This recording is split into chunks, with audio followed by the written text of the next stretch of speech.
you get such a huge benefit or percentage of the benefit of a fast just by keeping it under a certain amount of calories, or maybe not necessarily Right. calories, but specifically carbohydrates, that they say, you know what, if Right. I keep it under like 10 milligrams or something like that of Right. a given carbohydrate, they consider themselves fasted. So anyway, so yeah, I just, Because for teas, I don't give myself any limitation, pretty much, as long as it's like this one I can control, because this one is just turmeric, I cardamom, didn't find out how cinnamon, much ginger, and flavor. clove. This one, Yeah. yeah, they I think really just don't have because much. the Bengal spice has so much flavor, I haven't found anything equivalent. And I was just actually doing just plain, like, just lemon and hot water. But then that's breaking the fast, isn't it? Lemon, nope, as long as you Yeah. don't put a sweetener in it. Mm-hmm. Well, I guess it depends how much lemon you put in it. I'm Not a assuming lot. like a wedge. Right. Yeah. Yeah, that, and like black coffee, water. The very first one I did was like just water. And then The whole time. if you really like this tea, if you really like that Bengal Mm-hmm. spice, the flavor, have you ever had Egyptian licorice? Oh, no. Oh, No. you don't like licorice? No. No. Oh, That's a okay. hard no. And Yeah. I find this one sort of licoricey. Oh, really? I like the cinnamon spiciness. Yeah. The Egyptian licorice, the one that I'm thinking of, has got cinnamon in it. So maybe that's Okay. what's, yeah. So we're recording now. You are? Mm-hmm. Okay. All right. Shoot, So now they're going to listen to us. No more rambling on about tea. So no more swearing. No. I promise. I'll That was just a flying say it, start. but I won't. Okay, I'm going to start. I think rambling about tea is pretty good. I mean, it's such a key a part of hot it. topic. My cousin and I will talk on forever about tea and the temperature and what kind of condiment do you add with it. It's serious business in my family. Oh, that's a really? whole other. We could talk for like an hour about tea. Oh, okay. I didn't know you were thinking like going that deep. I just meant no, for real. Drink good tea when you're fasting. That's the extent of my highlight of the day. That's the extent of my input. That would be my extent of the input if we were to get into one of those conversations with your families. So are you feeling like lightheaded, groggy, dizzy? Or are you feeling clear-headed? No, I'm not feeling those first ones, although I have before in another fast. I am actually in the clear-headed stage, like I'd say in a. Oh. I just find that I'm just because I had a cup of mint tea. So mint is supposed to have these properties that give you a mental alertness. So I find, just like anything else, when you go a certain distance, a certain amount of time into a fast, whatever it is that you happen to eat, I think just your absorption level is just that much better. So yeah, just like your taste buds, and like when you end a fast, like you did 24 hours on last Tuesday, I did. This would be a good one, a good little topic, I think, is just how much more keen your sense of taste is. And my sense of smell, actually. Yes. Yeah, exactly. It was quite noticeable. I was surprised because I don't have the best sense of smell. So it was unbelievable. I could smell things. Mm-hmm. Mm-hmm. So I think it's interesting because now that I've done a couple fasts completely with water and salt water and nothing else, it'd be interesting to do another one of those just to see what my mental state is like, comparing it to something like a mint tea, or because you're taking in those nutrients that are in the tea, and if it's not quantified as part of the input on how you're feeling mentally and physically and stuff like that, then I think it's not an accurate comparison of how you feel in fast generally, unless you're taking into account what you're taking, like even if it's tea. Right. Yeah. Right. Okay. How old are you? 48. Are you really? Yes. Huh. I thought I was older than you. Huh. Oh, yeah, no. Huh. I don't think I asked you for yours. That'll be You for didn't? another one. I'm close. Oh, we should do introductions. You have to introduce That's yourself. right. You have to introduce yourself Shoot. first, though, this time. Sugar. Okay. Yeah. There you go. Well, my full name is Christine Angela Slosky. It's just nice. so weird to say my name. Most people just call me Slosky. Oh, And so it's weird for me. Yeah, my name's Chrissy, and my last name's Slosky. And I'm going to be interviewing Mark tonight. Yeah. And there's a lot of really good questions that I'm going to ask Mark because everyone wants to know these things. Ooh, now I'm nervous. Yeah. You know what's interesting that you said Slosky? That's what people used to call me too. They would just call me by my last name. Stubble. Yeah. Like at work, I'm just Slosky. Yeah. That's all. Even some kids just call me Slosky. You hear them all. Hey, Slosky. Yeah. Anybody with a unique last name, I think that's the I guess default. Yeah. Yeah. Yeah. I'm my father's daughter. Yeah. Everyone just calls my dad Slosky. Yeah. So, yeah. I'm just Slosky daughter when I'm at the cottage. Yeah. Because he's Slosky, but so am I. Oh, okay. Yeah, So they have to specify. Yeah, I'm sorry. That's a really long introduction. No, that's good. And okay, and so we are interviewing Mark, who is 48 years old. and where did you grow up? I grew up in Kelowna. Yes. Yeah. And how long did you live in Kelowna? Till I went to school in Vancouver, so I would have been 20, 18. Yeah. Or 19. Like when you went to school, that means university or? Yeah, so I went to BCIT. I'm trying to remember the date. No, yeah, because I took some time off after high school. 16, 17, 18, 19. Yeah, I would have been 20. Yep.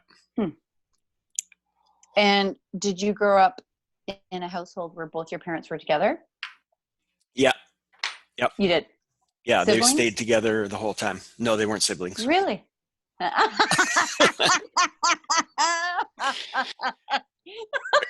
Are you asking me that? Are you asking me that because of... No. Yeah, okay. That's their story anyway. That's their story. If you're getting indications, yeah, if you're getting indications that from me that has led you to ask that as a potential question, then they might be siblings. They could be. If we looked far enough back in your genealogy, we could find that out. Yes, I do have siblings. I got an older brother and an older sister, and then a younger sister. So I went boy, girl. Yeah. Yeah, it is any kind of pets? Nice. Yeah. For me currently, or growing up? Growing up. Yeah. You have a dog. Yeah, I have a dog right now and had dogs. But growing up, sorry. Had dogs growing up. And yeah, actually we always had a dog when I was growing up. Actually, I've always had a dog now that I'm thinking of it. Really? Huh. Yeah, almost. But your dog now is a part-time dog. Yes. I share my dog now with my ex. So has he been with you much? Recently? Yeah. Or is he in like social distancing? No. Luckily, it's funny because I did some in research on the COVID thing and it was like, how much can dogs transmit? And turned out it was none. It's virtually nothing. Yeah. Yeah, I checked that too because I was worried, if you're out for a hike and if they run into other people because someone was freaking out because they weren't on a leash and blah, blah, blah. Yeah. Which would be, I think maybe the only scenario that I could think of when I was doing my own due diligence was if you happen to have signs of or did have COVID and the dog had a smooth collar on or something like that was that you'd been sneezing on for the whole time or something like that. Right. Then it had the potential to pass it then, but just their fur, apparently it's, Yeah. virtually no chance. Okay. Can you think of your most favorite holiday you've ever been on? That's a hard one. It is a That's a hard hard one one. because Yeah, there's because so I many, don't think I have one favorite. they're Yeah. favorites for different reasons. Yeah. I don't know. I'd have to say probably my favorite one would be, and they change too, I think, Yeah. as you look back and you appreciate different things about different ones, Yeah. you have appreciation for it. I'd have to I'd have to say at this point, probably going to Europe with a couple of buddies and traveling around. So the UK and Switzerland and Italy and France and all that, Western Europe. So was that like a couple weeks or a month? That was almost a month. Nice. It was like a few weeks, I think. Yeah. Yeah. Are you ready? You ready to get into the good stuff? Hit the meat. Yeah, hit the meat Got and the into the steep. potatoes. Hitting We're the going bone. we're getting the main course. I like it. You like it? Okay. So how long have you been doing intermittent fasting?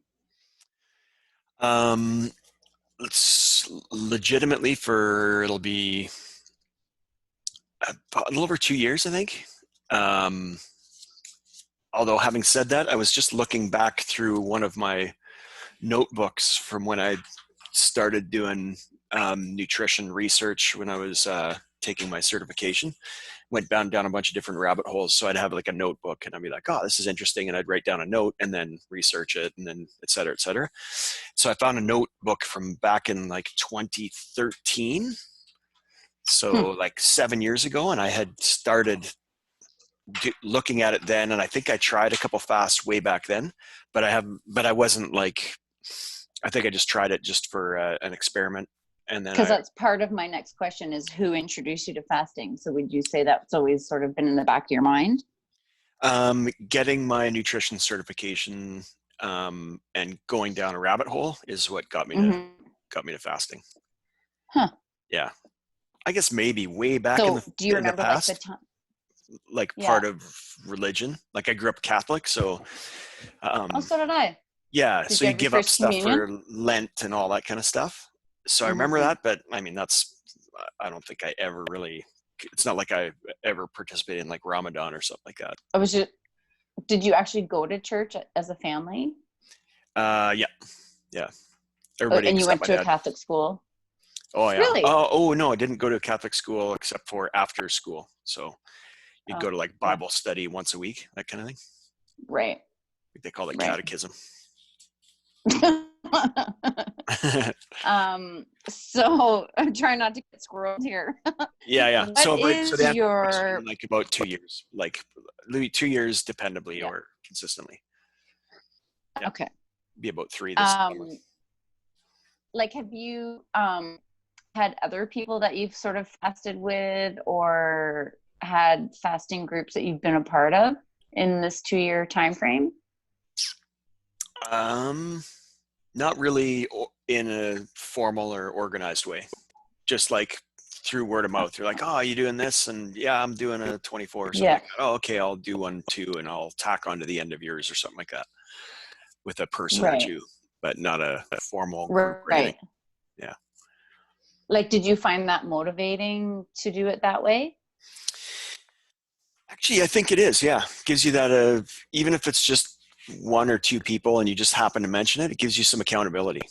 Like you've just got that one little extra level of holding yourself accountable. Not really to maintaining it, but more just the start time.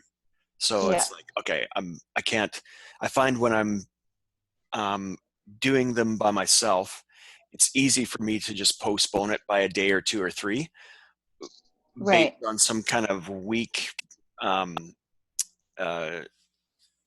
justification that, oh, okay, I've got to do this, so I'm going to hold off a day or two, and then, oh, I got to do this on this day, so I'm going to hold off. I shouldn't say weak, but not completely legitimate, like reason. So I find that Right. for that, yeah, keeping the set start time, it's good for that. Like, and you fast every day or every other day or what's, Yeah, actually, so it's the same as when I was interviewing you and we were talking about fasting. So yeah, yeah. I think to a hard line faster, they would say no, that I don't. But based on what I consider fasting, then I would say yes. So I'm like a 12 and 12 minimum. And I'm just realizing I just said that I had something to eat at 7 yesterday and I finished it at 8:30. That's Yeah. like extremely unusual. I haven't done that for over a year. So, Okay. and it was only because I was thinking that this fast might actually have to go 72 hours, in which Right. case then I was just downing a little bit of extra ingredients the way that I start a fast. And I realized So yeah, that was my next question. So what did you eat knowing that that was going to be your last meal for the next 24 to 72 hours? Yeah, depending how long I'm going to go is got a big effect on how I start it. So if I know it's going to go Mm-hmm. like 24 hours, I'm at 25 hours now. And it's really pretty easy to do that amount, I think, once you've done Yeah. longer. So it's not a huge, I don't make that into a too big an issue versus if this fast that I'm in right now happens to go 48 hours or longer, then I find it, Yeah. for me anyway, I need somewhere on that 42 hour mark is a lot harder if I don't start it correctly. Right. So to answer your question, what I'll do is leading up to a fast that's going to be what I consider extended. So 36 to and beyond. Mm-hmm. Then I'll just eat as minimum amount of any kind of junk food or treat or simple carb the day of. So I'll eat as Mm-hmm. many things that are, and probably more of quantity. So more protein, more fat, things like that leading up to it. Right. And I'd have to say if I have one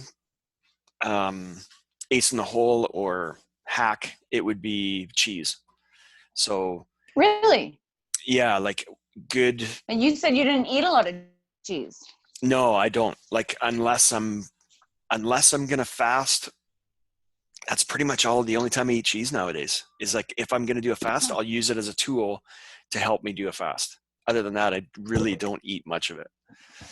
I shouldn't say And yeah. do you, is that binge worthy for you? Cheese, Yeah. it definitely used to be, and it very Yeah. easily could be. Like Mm-hmm. I could eat a block of cheese without without even batting an eye. That's I my. just spent $100 on cheese at Costco. I know, it's so Okay, good. so what kind of cheese? Um, the only one that I have nowadays is like unpasteurized, and just simple whatever you get at the grocery store. So there's two different brands that Oh, you can get that are unpasteurized, right, or yeah, unpasteurized, and just cow's milk, or if you can get the right. fancy Goat's sheep milk? stuff, then I'll go for that. Yeah, or goat's milk, whatever. Oh, okay. I just Mm. find that I don't know if anybody else does this. I should ask them, but it's for me. It's a good interview question for it. Like it's a night and day difference. Like it's a With really powerful unpasteurized. tool. No, just cheese. Just the addition of Really? cheese to the end of my eating window, and I know I'm going to be fasting for a certain amount of time. When I add that in, Huh. yeah, like if I'm going to do a 24-hour fast, like a piece of cheese, this like Just by itself, or two, do you have it with a protein? oh yeah, it'll be like the last thing that I eat before I start my fast. Like a Huh. small amount of cheese for 24 hours, or like what would be I don't know, maybe the size of like half of one of my palms, um, Okay. is what I would eat for if I know that I'm going to go for a long period. So my last meal that I had this last time, I had a big chunk of cheese off of the end of the block, and it would be, yeah, about a half a palm size. And that'll take me for 48 hours easily. So for Wow. 24 hour, like the size of a pinky finger or something like that, it would be all I need for like 24 hours. But it's huge. It's night for me. That's such a powerful tool because it's But like, the how do difference you, between like, having what's it and it not. doing? It just stops my digestion. It does Really? exactly. So Yeah. do you get constipated too? If I were to eat a block of cheese, I bet you I could go on. If I were to ever go on one of those Survivor shows or whatever, that's what I'd do. I'd eat. I You would would have go and that. eat a ham hock, Yeah. a ham hock and a block of cheese, and I could go a month. Yeah. It just stops digestion. So now You're good. yeah. So literally, Huh. so let's put it this way. Today, I think I got some mouth hunger like midday, but that's it. Like I haven't had describe, any like, what is that? mouth hunger is just Like, you're salivating? yeah, like I'll see something. So that's another hack I would have to say is that when I'm gonna go on to a fast, I'll bring out stuff like tea or what I was showing you earlier, like bottle of olive oil. Right.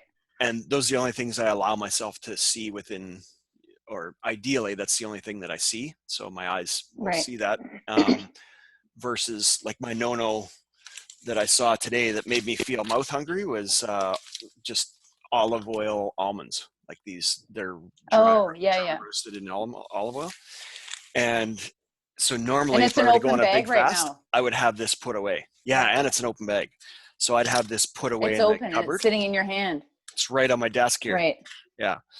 So normally if I'm going to do a fast, I would have that. Like that's the only thing. But I saw that earlier today. And I was like, for like a couple seconds, I was like, oh, I know exactly what those things taste like. And so then I have to just, put it out of your head. And so really it's the mouth hunger is like a result of that. Or I'll think of something else. And will you get like your stomach grumbling too? Is that part of it? It did in the past. Yeah, but not now. I would see something, then my mouth would be like, oh, I can eat that. I know what it tastes like. And then all of a sudden, well, not all of a sudden, but like maybe a minute or two later, something like that, all of a sudden your stomach starts to go, I thought we were going to have something to eat. No, false alarm. And then will you chug some water, or how do you stop yourself from thinking about it? It's funny. I've only been doing this for a relatively short period of time. Like 2 years really isn't that long in the grand scheme of things. And now I'm just trying to remember back to what I did. So when I was learning, I just chug water. Yeah. So that would be, I would have, I'd have some warm water with a bit of salt water in it, or tea or something like that. Yeah. And if it was Why really do you bad, do warm? that's just because it's kind of like maybe like a broth or a soup broth or something like that. Oh, okay. Do you ever do the bone broth? No, actually I shouldn't say that. Yeah, I did try it the last time I did a long fast. And like, do you make your own bone broth, or do you just do like the stuff in the carton?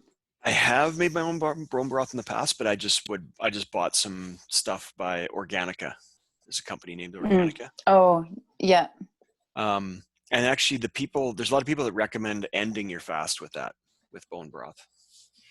Oh, really? Yeah, they say that with apple cider vinegar and cinnamon. Yeah.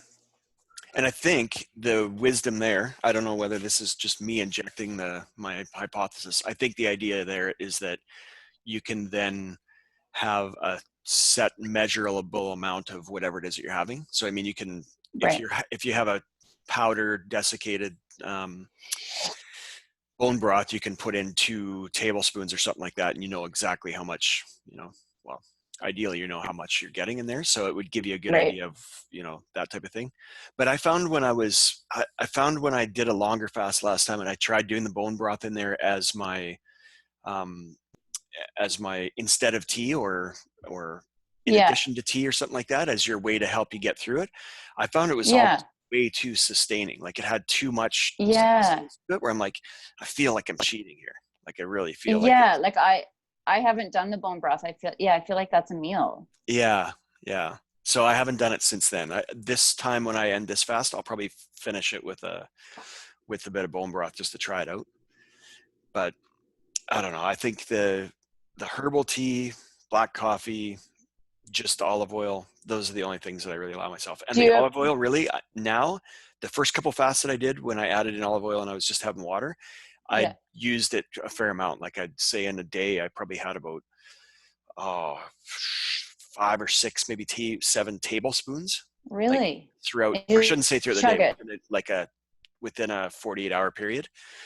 Yeah, well, Yeah. I'd put it into a spoon, so I'd actually go to the trouble of doing that. But since then, like since I found this freaking cheese hack, um, I think I had 1 tablespoon today just because I was feeling a little bit Oh, hungry. Like around that same time as when I right. had that, I saw the almonds and I was like, oh, I'll have a tablespoon of olive oil. But Okay, so can we back it up a little bit? So you knew you were going to be going into fasting for a yeah. long extended period of time. So what did you eat throughout the whole day? So coincidentally, we were talking about leeks before I hit record. Yeah. So yeah, Oh, that's right. I Yeah. went and got a whole bunch of leeks. So for anybody that's watching this and doesn't know what a leek is, what would be the closest thing to a leek? I guess like a green onion. It's garlicky, oniony. It's kind of like a Yeah, spring halfway onion. between yeah, like halfway between a spring onion and a garlic, I guess. Yeah. So they grow wild where Chrissy and I live. So yeah, I just grabbed a bunch of those, sauteed them, and then I think I had 4 eggs with like just some herb And sprinkle. that's the yolk and the white? Yeah, yeah, yeah. Yeah. Um, I had some almonds, like I'd say, uh, maybe a handful of almonds, handful of like pumpkin seeds, some And this is just like walnuts. snacks throughout the day. This is just, you had your eggs with leeks, and then later you had like almonds and nuts. No, that would have been my last meal. So my last meal is Oh, pretty big. Like yeah, while I'm cooking, I'll have like a handful of almonds and a right. handful of like walnuts, and I think I had a few pistachios, handful of pumpkin seeds, leeks and eggs fried in olive oil. So pretty heavy, like it's all heavy, Yeah. And fatty kind you of didn't stuff. add the cheese to that. No, Yeah. then so I ate that, and then for dessert I have that chunk of cheese. The cheese. Yeah, And that's it. yeah. And then What, and like, what about in the afternoon? Like, you just eat, like, before that that meal. was your one meal Um, in the day, or? no, Yeah. no, yeah, and so that's actually a good question because so yesterday I did a couple workouts. Like I did one right in the morning, and then had to do a bunch of stuff later in the day, and then I end up kind of doing 1.5 workouts maybe if I'm working with clients. Oh, wait, you said you Um, ate before you worked out. yeah, so my eat before my workout was um, like a scoop of like 5 grams of creatine with I actually had a little bit of the bone broth. I wanted to make sure it was still good for the end of this one, so I had a little bit of bone Right. broth, and then a chunk of 85% dark chocolate in In like the morning? in a tablespoon of What's creatine? peanut butter, and that was what I had like about an hour Really? before I worked out. Yeah. And sorry, what's creatine? It's just so creatine is synthesized nowadays, but it's the compound that, well, to put it simply, it helps to um, hold more water in your muscle tissue. So your muscle tissue is shown to um, retain more water, and then with that water, then you've got the capacity to do slightly more work because you've got the hydrogen and the oxygen there. And so it's really the only supplement that any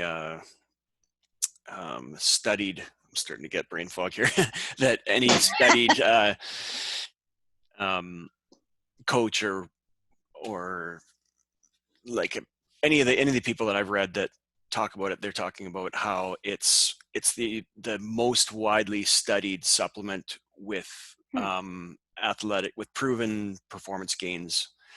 And And sorry, so how are you consuming it? It's powder? yeah, it's just a powder. And so you just add it to water and you drink it like a smoothie? Yeah, if Huh. you have no taste buds. It doesn't Oh, taste good. Tastes so like then, crushed up aspirin. okay. Ew. Yeah, maybe not Okay. that bad. Maybe not that bad. All right. But you would put it. Yeah, anybody that takes it puts it in with the smoothie. Okay. So Yeah. you just had it, but you had it plain. No, I had it with a bit of bone broth. Oh, right. Sorry. I missed Yeah, that yeah, part. Yeah. yeah, And then chocolate peanut butter. Wow. yeah. Like a little square of dark chocolate and just dipped in peanut butter. So it'd be it'd be Huh. like a teaspoon of dark chocolate with like a tablespoon of peanut butter. And is there a specific kind of dark chocolate? Um, yeah, there's one that Like you could the get bars. 90%? Yeah, oh, yeah, yeah. Like I go Yeah. 85% or higher. Yeah. Yeah, Yeah.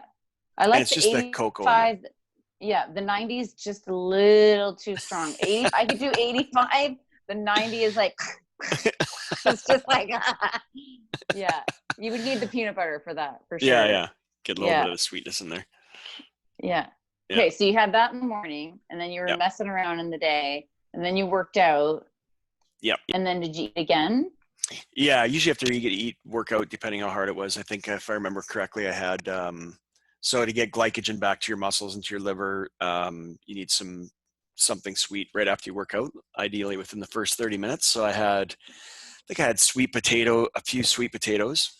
Um, then I had some soup that I made, which is just like vegetable soup and uh, some, and it was a pre-made meal that I had from a long time ago as well, which was like bison and liver and one other thing, like kind of a meat chili type of thing with Mm-hmm. some vegetable soup. Had that, and then throughout the day. I think the treat that I gave myself afterwards too, I went and grabbed the loaf. I did. I went and grabbed the loaf of bread at Collingwood Bread Company.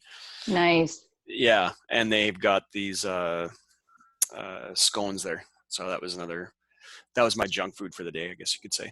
Was having a scone, Right. and Did that you was put the other butter? thing that I saw this. No, that was the other thing that I saw No. today was the loaf of bread. Like I had it there in the fridge and I had to move it, or it was in my car still, and I Yeah. brought it in and then you can see this loaf of bread. So that was the other thing that Here. I saw, and I think I had a tablespoon of olive oil after I Because interacted. you were drooling. You were, Yeah. yeah. I just have to say sourdough and I start drooling. Oh yeah, I know. It's so good. Okay, so that was your afternoon, and then you had the egg thing for dinner with the chunk of cheese, and that was your day.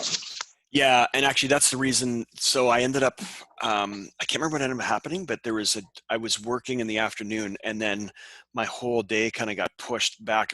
So closer and closer to the 7 p.m. time or 7 p.m. 12-hour time window.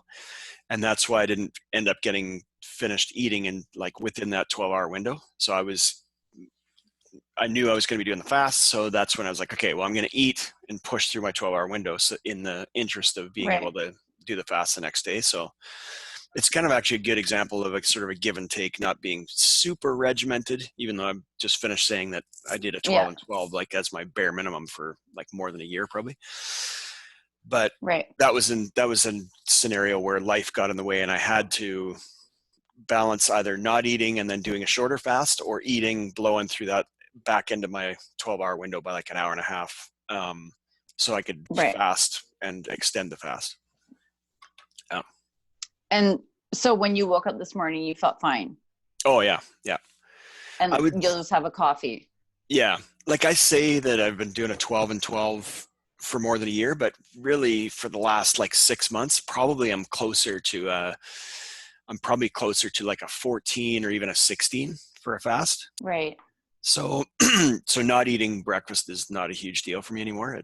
Right. So I don't feel hungry in the morning as much anymore.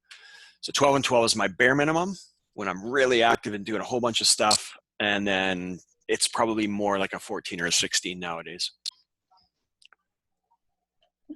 And so do you have like a set time that you sort of start eating in your day?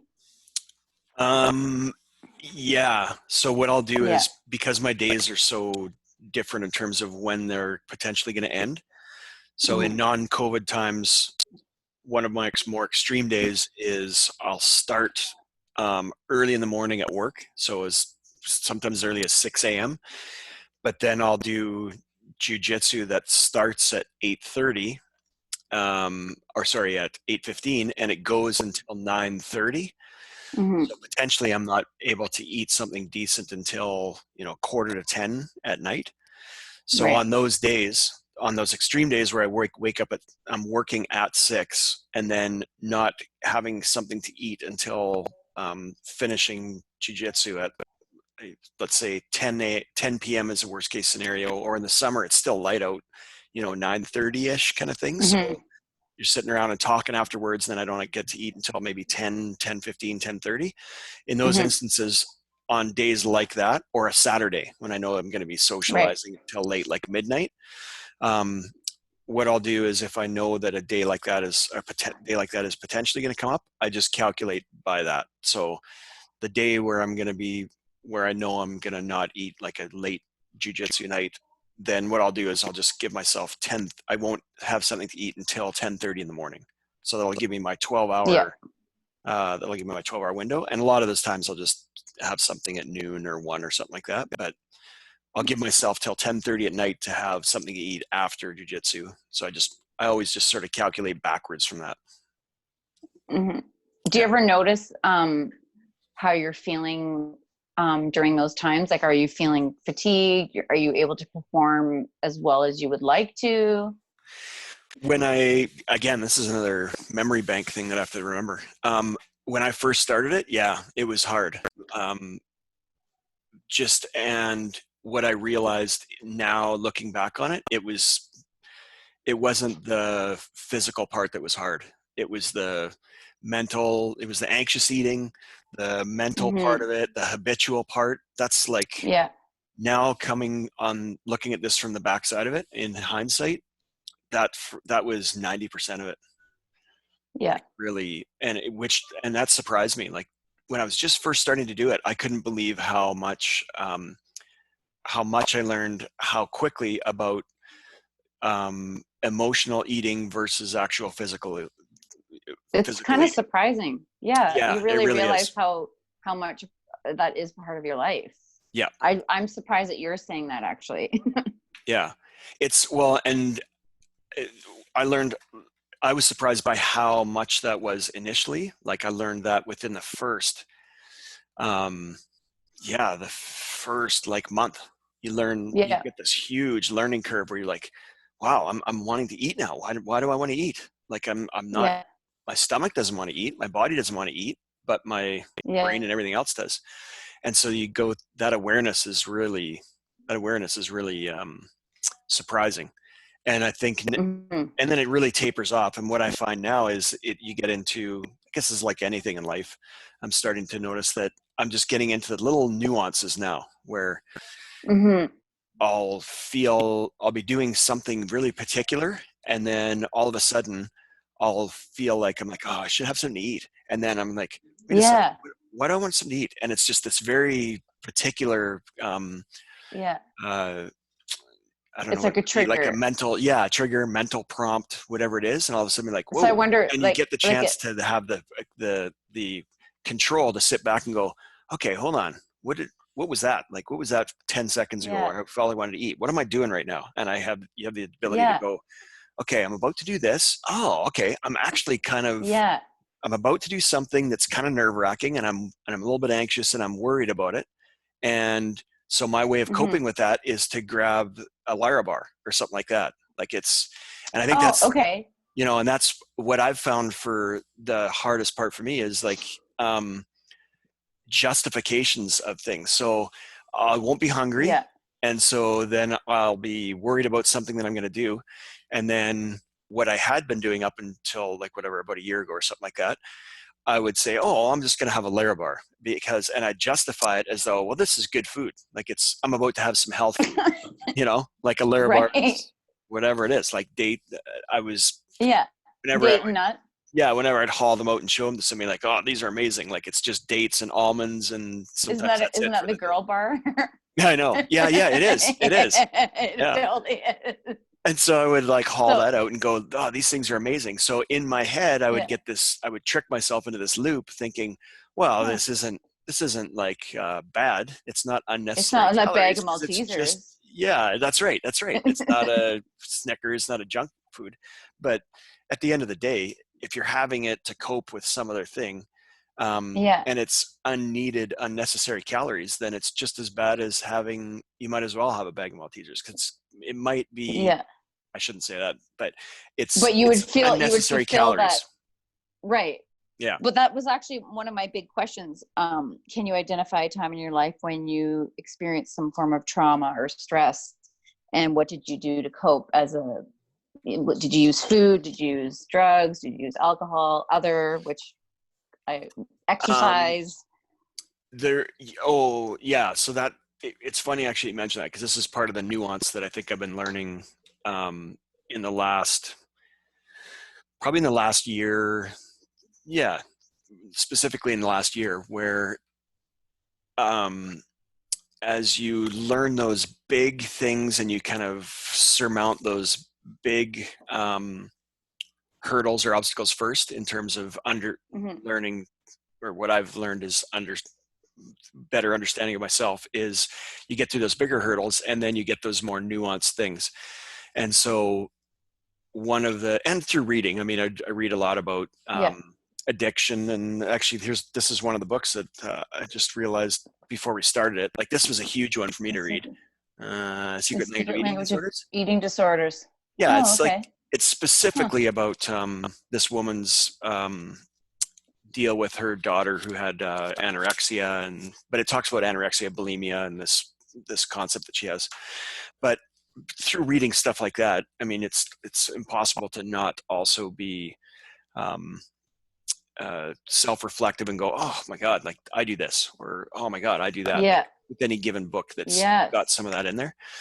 So yeah, to answer your question, it's almost all the above. Like I did use um, people that are kind of anxious for whatever reason in their past, they'll use movement, like their body. They're doing over Hmm. here, and they've got nervous energy, Yeah. and they're constantly moving. And so for me, exercise and always Yeah. moving and doing something, that was a way of coping with things. And then also food, Hmm. like I was just saying, like the Larabar example. And then another example that somebody used recently that I was reading about that I thought was really interesting was certain kinds of food will sometimes be a link or a connection that you used to have with a given person, and you use that same Right. food to feel connected to that person. So a good example is Yeah. one that I just gave now, is like going to the Collingwood Bread Company and getting a scone. I remember the first time Hmm. having one, I was like, oh, these remind me of my grandma's biscuits. Because my grandma would make Yeah. these little biscuits with cheese in them and stuff like that. Yeah. And scones are by And like, no could you means a almost? health food, but same thing. I could eat a dozen of them. But it's like, did it bring you right back to like being with your grandmother and how you felt and like tasting her scones? Well, yeah, that's the double-edged sword, I think, is with Yeah. stuff like that. It did initially because I hadn't had a scone or anything that tasted like that for a long time. Hmm.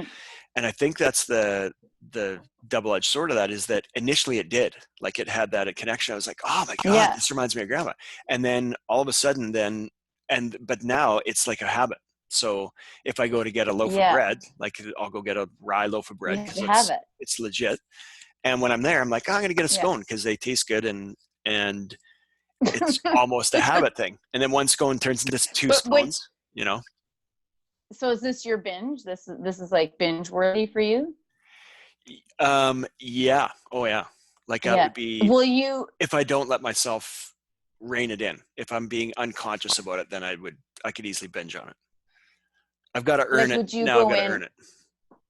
And so when you go in, is your mouth already salivating? You're like, oh, I can Oh yeah. like, you don't even realize it. Like Pavlov's dog, you're like, oh, okay, yeah, there's the scones in there. Yeah, no, it's salivating, but I'm realizing it. But that's maybe because of like 2 years of fasting and being conscious about those types of things.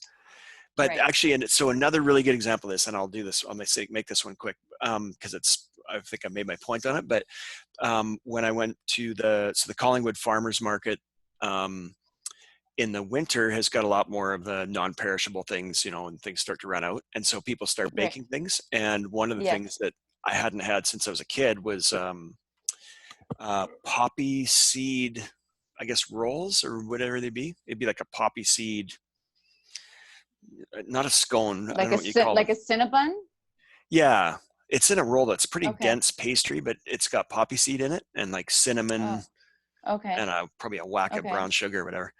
And Yeah. same thing. My grandma used to make these poppy seed, it's a Eastern European, that's where my roots are from, and she would make those. And so I remember just waiting to buy, I think, a loaf of bread there or something like that. And I was waiting and I happened to see them. I was like, whoa, poppy seed. And I got one. And then sure enough, it was like that connection, like back to Yeah. that thing. And like you feel so like you're in a trance when you're in a trance when you're in that moment and you take the first bite and you just, I can't stop. It's like euphoric. Oh yeah. Because if a little bit of that connection is good, then lots of that connection must be better. Like your brain goes there. Right. Yeah. Yeah. So to this day, that's still my biggest challenge with any of these things. Like so when I said that I had a square of dark chocolate with peanut butter in it, that's similarly another connection to my grandmother, because she used to always have like a Reese's Pieces, like chocolate and peanut butter thing in her fridge. I actually never thought of that until just right now. So that might be another connection. But I mean, also dark chocolate and peanut butter is amazing. So even to this day, I have to, if I'm going to have some, I have to break it off and then take a tablespoon of peanut butter and then go away from where it is. Otherwise I'll just eat half a chocolate bar and peanut butter. I can't even have it in the house. I'll just eat it. I know where I hide it. Yeah. It just can't be in my house. I can't. So that brings up, okay, so there's two quick things. Did I answer the question, you think? I think, that was. Okay. So two quick things, like one thing that I thought of and that I wanted to really bring up, and before I forget, I want to talk about it. So we talked last time a little bit about apps and we use. And then what I find is apps for me were too complex. So this is going back a little bit to what you're saying about when I plan my day. My way of getting myself on track and keeping myself in that 12-hour window when I was just doing those was just as simple, like to keep myself on track was just as simple as just going to my phone and swiping up, hitting my timer, punching in 12 hours, and that's it. Hit go. When this thing goes off at the end of 12 hours, or if I know that it's going to be potential, like I'm like, oh, it might be sketchy where I need an hour of notice or half an hour or something like that, then I'll punch in like 11 hours or 11 and a half hours. But that for me worked better than anything else. Just having that, this thing goes off. If you're mid-bite, if you're doing whatever, it doesn't matter. Like it shuts off then. The alarm goes off, everything stops, like no matter what. And so that helped me to plan. And then you're getting into a point where like, oh, okay, I'm coming up to 12 hours. I better, start eating now so that by the time I'm having my last bite, I'm finishing. So I'm not having to put the rest of it away. Or whatever. And I would say the bad part of that about that initially is it would start me to go, okay, here comes my 12 hours. And there would be a little bit of angst and I'd feel a little bit of anxiousness about the 12 hours coming up. So I would eat more. Like I'd be like, okay, 12 hours. I don't get to eat for another 12 hours. So I'd start eating more and eating more. But I think that's the benefit to it on the tail end was that slowly that kind of decreased to the point where now it's like it would go off and then be like, oh, okay, well, that's it. And I wouldn't be, there wouldn't be the anxiousness decreased over time. So it was a tool rather than, initially I was holding it up as the bad guy, like you're like, well, timer run off. That means you can externalize the responsibility to the alarm. But which I think is maybe what I had to do. But since then I found that worked really well though.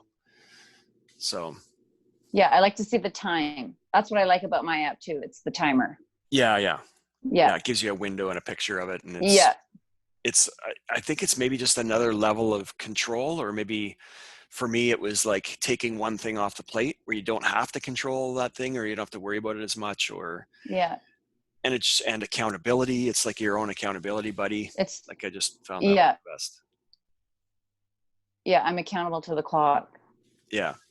And then the other thing so that was just one thing that I wanted to share. And I recommend that, let's put it this way. I recommend that to anybody that wants to try it and then is having kind of issues with it, where they're like, Yeah. they'll report an issue like, oh, well, I don't really like the app for this reason, or I'm finding it hard for this reason or that reason. That's the biggest thing, because it's super simple. Almost everybody's got an iPhone and with just a simple timer app on it. True. And in fact, there's been a few times where I'll do both. Like I'll hit the timer and the stopwatch. So I'll set the timer for 12 hours. And then also if I want to have a little bit of, I don't know, a pat on the back or give myself a little bit of credit, then I'll have the stopwatch. Oh, I don't have mine going right now. If I'm going to do a longer fast, and I know I'm going to do a longer fast, it's kind of cool to see the stopwatch going, and it'll go, forever. Yes. So you've got it in there and you're like, there's 40 hours on there. And it's kind of cool to see an actual number. It's good to see like when you go past the 24 hours, the way the dial changes. Oh, and are you talking about an app? Like it changes colors? Like it's like it's a line. It's like, okay, there's 24 hours. They've stopped it. And then when you go past it, So I would actually say, so here's my pushback on that as I cross my arms. Would be that, I got serious. Would be that anybody that is serious. You did that. You've just put the wall up. I did. And it's because of this. You totally did. I'm going to go back. I'm going to go back to this, which is like the issue with it would be that if you see something as more is better, like if you're going, oh, okay, man, I just hammered out 72 hours. I'm going for 80. And then you start to get that same more. Like that's what I worry. Yeah. Well, that's what I worry. It's such a fine line for creating an eating disorder. That's exactly it. For example, tonight I had a family dinner and there was so much food, and I tried my best to not overeat, but I still feel gross because it was things that I wouldn't normally eat. And I was like, well, I should do a 36-hour fast then because I've just eaten too much. Yes. But I feel like that is already like my mindset's like, well, that could create a really big problem. Mm-hmm.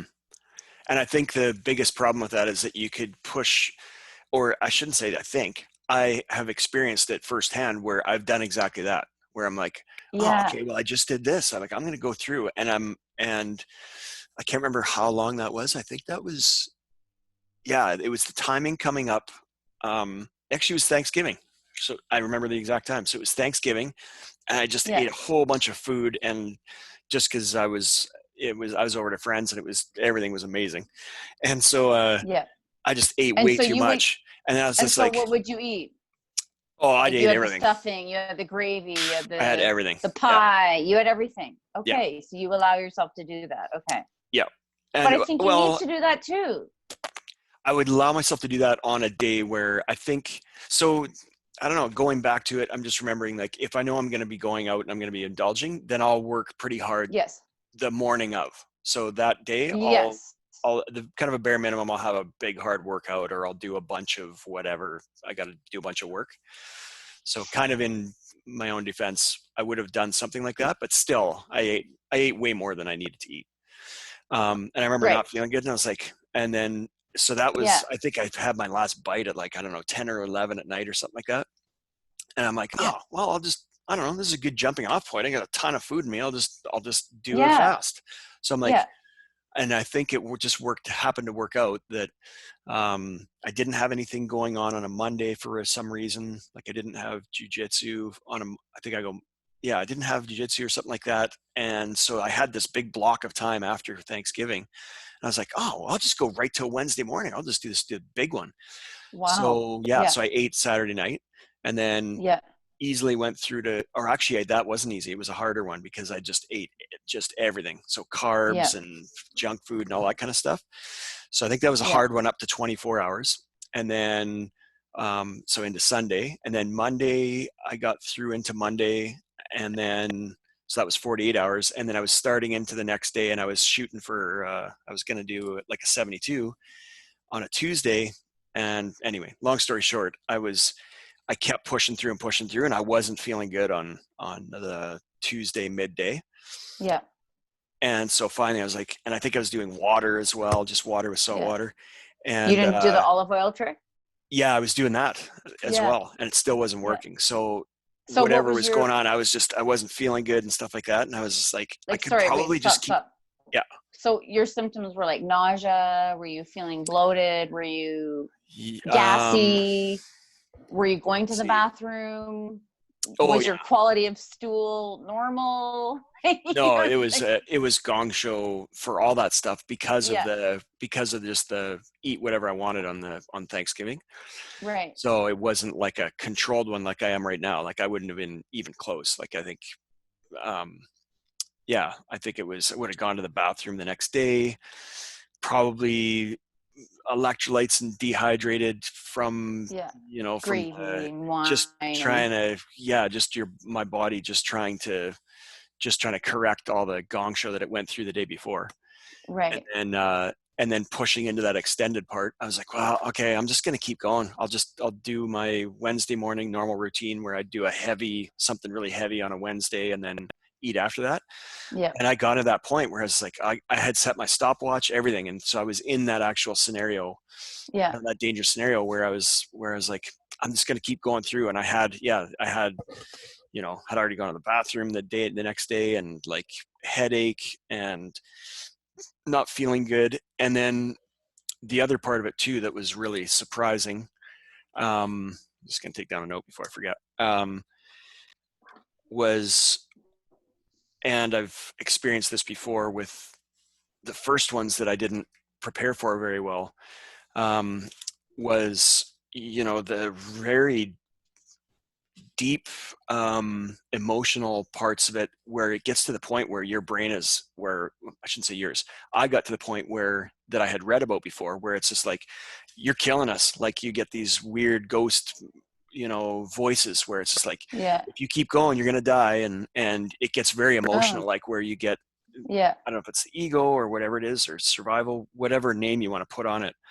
um I got into that where your body doesn't do it, if your body's not doing it willingly and you're pushing past the point mentally, to maybe a Yeah. point of unhealthiness. I don't know. I haven't done a 5 or Yeah. 7 day fast yet, So but it was why just did those things where you, just despair and deep kind of emotions where you're going through that, and you're like, if you faint from this and nobody finds you, mhm, you could potentially go into, any kind of situation and you're going to die and stuff like that. yeah. And that kind of mental processing goes Yeah. on, and like on a deep level.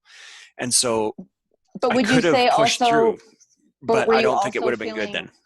really guilty about how much food you consumed? Oh, I would bet probably on a subconscious level I probably was. Yeah.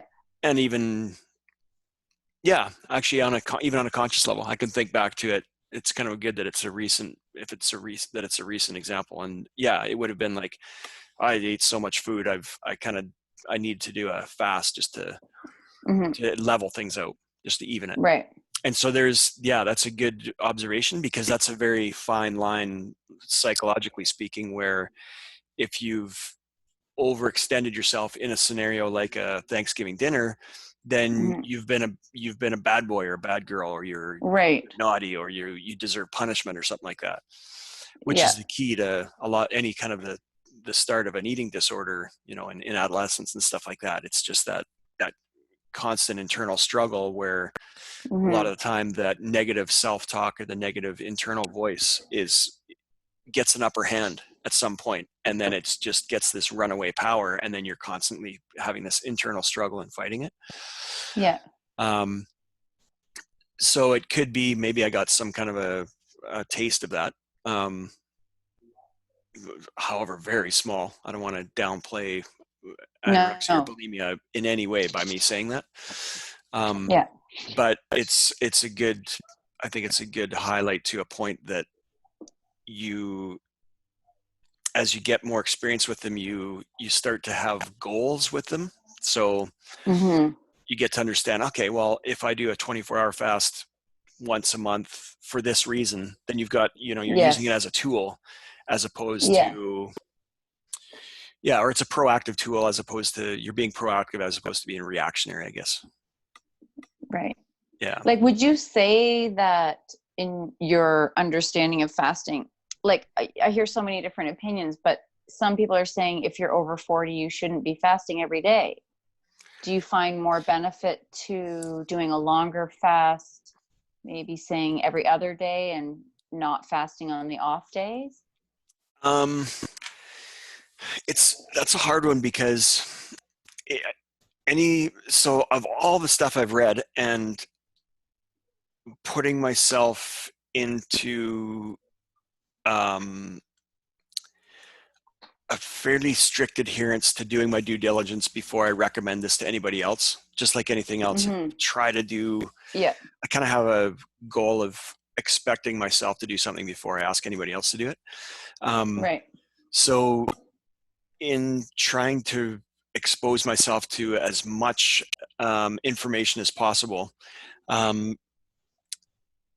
it's when I read or I hear something like that, like people shouldn't be fasting over the age of 40. Like there's people that have saved their lives by being over 40 Yeah. and fasting.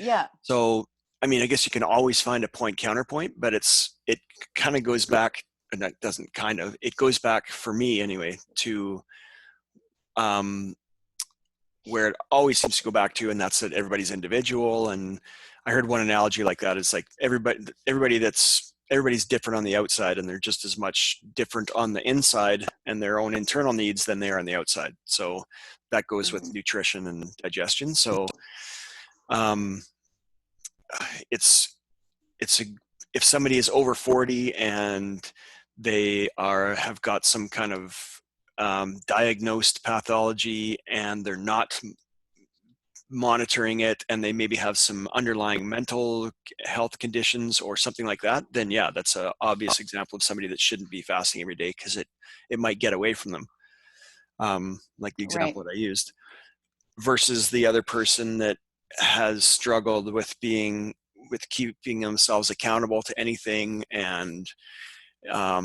their health is being impacted by their inability to do that. Then that person sounds to, in my opinion, and sounds to me, and maybe even in their own opinion, sounds to me like they would need to do fasting. So Mm-hmm.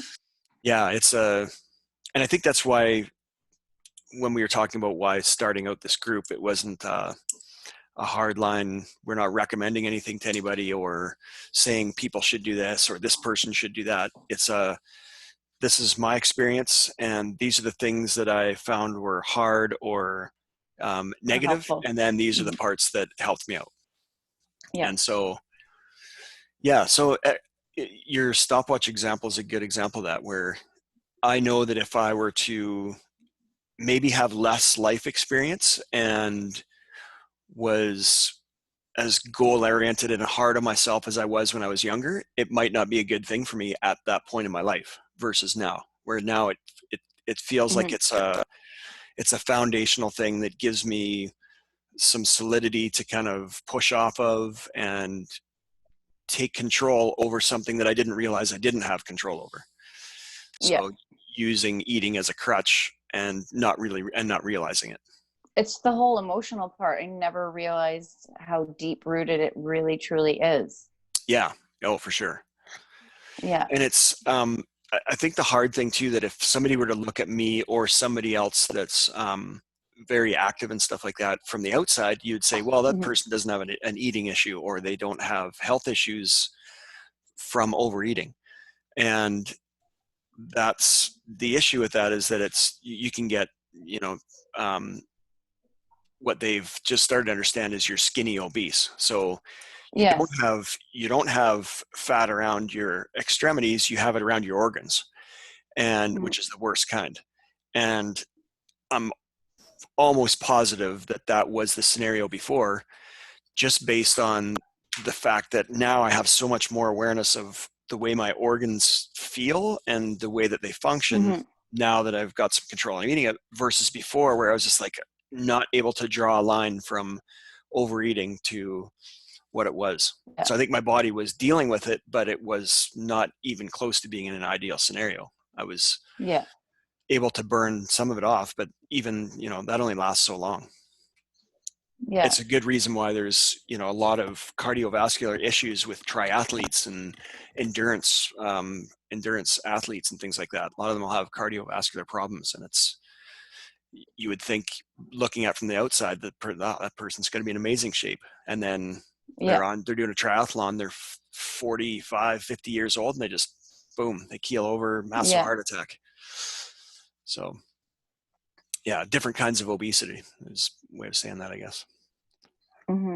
Yeah. I have a question about supplements and vitamins. Do you normally do supplements? Other than your creatine? Like on a daily basis, or when I'm fasting? Yeah. Yes. Or do you do it while you're fasting? I don't, but some people do. Yeah, the recommendations that I've read, or the science behind it, is water soluble versus fat soluble vitamins and supplements. Yeah. So the recommendations, or what I've read, is the people that, I want to get away from recommendations. The science behind it is the people that theorize, if you're going to supplement while you're fasting, you should ideally stick to the ones that are water soluble, and maybe be a little bit more strict about the ones that are best supplemented together. So A, D, E, K, those ones, C by itself, those type of things. And then there's some like C, and depending how it's delivered, you can get stomach upset from having them without food. So another broad sweeping recommendation is to not have supplements that you should be taking with food. And that's actually an issue. It actually kind of brings up another issue with people that need to take medications but are also doing fasting. And yet another excellent reason why they should be getting monitored by their doctor or the person that's prescribing them the medications, because they're potentially putting themselves in a situation where they could do damage to their stomach for some people. So so for me personally, the only one I haven't before, and just coincidentally just today I was doing a bit of research and on vitamin D. Because vitamin D is one of the ones that I recommend virtually everybody, and only because there's such strong studies and science behind that. I think it's something like 43% of North Americans, broadly sweeping, are vitamin D deficient. And then as your ethnicity also has a big effect on it. So and how much would you take African American heritage is like up in the 80s, and I think I forget what that one was, what stuck in my head. Like, if you're of a darker skin pigment, then your potential for vitamin D deficiency goes way up. But anyway. And how much are you supposed to take? Like I think the recommendation for the upper limit is 3,000 IU, if I remember correctly. Wow. Okay. Yeah, 3,000. But having said that, I've heard people that are, this one biochemist I listened to do a talk, he was doing like 10,000 or something like that. But wow, that's him. I think 3,000 a day is the recommended, if I remember correctly. Yeah. So one other thing. Okay, so did I answer? Yes. I was like, yeah. No, do you personally take vitamins and supplements? Yeah, I do. You do. So what do you take? So vitamin D for sure. You do. Yep. 3,000. depending. So in the winter, I myself, and I don't recommend this Yeah. for anybody else, take more than that.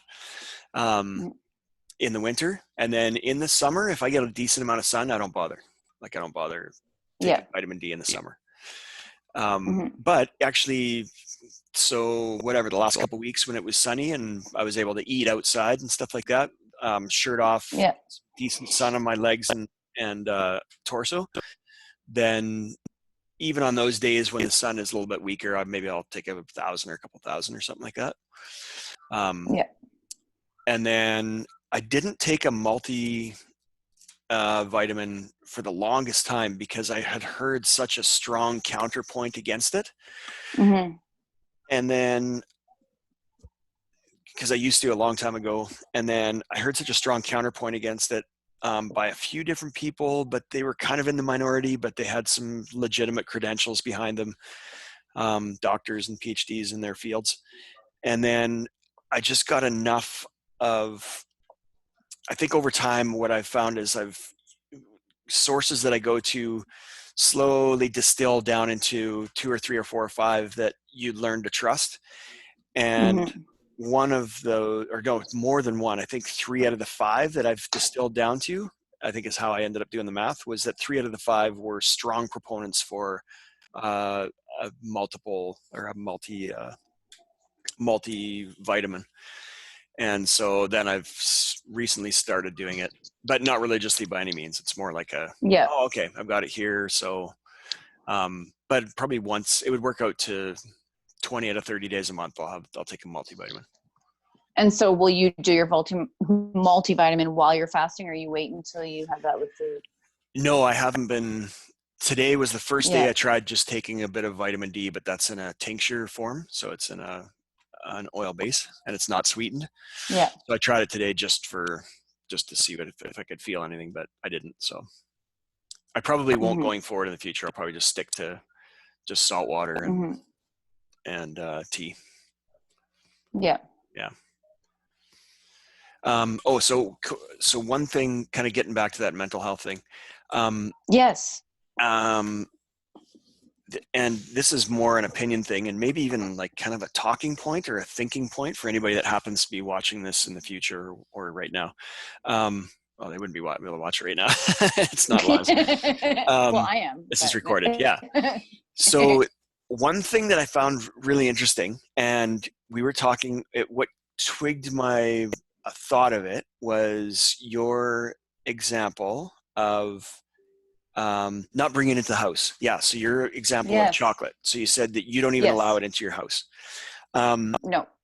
So there's I would just eat it.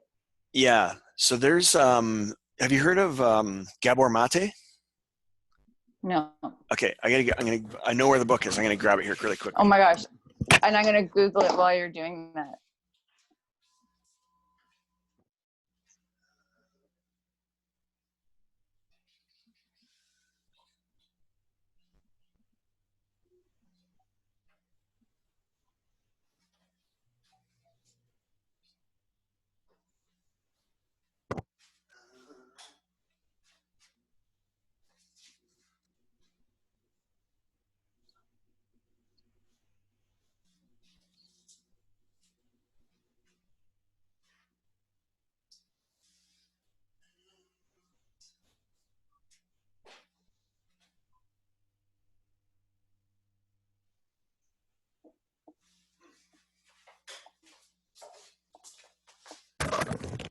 Might have to edit that out. I thought I knew where it was, but it might be in my reading stack. Is it When the Body Says No? Yeah, there's like When the Body Says No. Yeah, there's a bunch of them. In the Realm of Hunger Ghosts. Yep. So I've got both of those too. Stress and Disease. Yeah, I don't have that one. Okay. I've got the two though that you mentioned though, In the Realm of Hungry Ghosts, When the Body Says No. Yeah. So he was a guy, when I was going to school, I was working for an armored car company fixing ATM machines, and would work a lot down in where his practice was based. So the lower east end of Vancouver, where all these drug addicts are. And I know, I've been there. Yeah, yeah. I So I it's ended up there by accident. Yeah. from one block to the next. It's crazy, like how much Yeah, difference there it is. really truly is. Yeah. Yeah, Like literally, I took one wrong turn and then there's all these people. yeah. So his practice was there, and throughout the years, he was getting tired of just prescribing antidepressants and things like that for these people that have got drug problems. And of course, they're coming in every day trying to get something for free. You know, like they're, I've got Yeah. this problem, that problem, and he's just writing out scripts. So he talks about at length about addiction and how it works, and this became really interesting to me because just through observing myself and how, we were talking about earlier, eating for as a crutch, and eating, Hmm.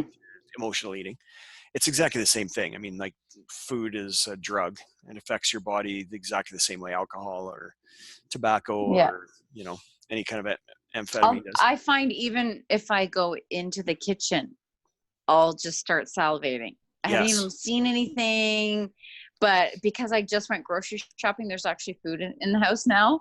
And you know it, and your brain knows And it. I know. Yeah. Yeah.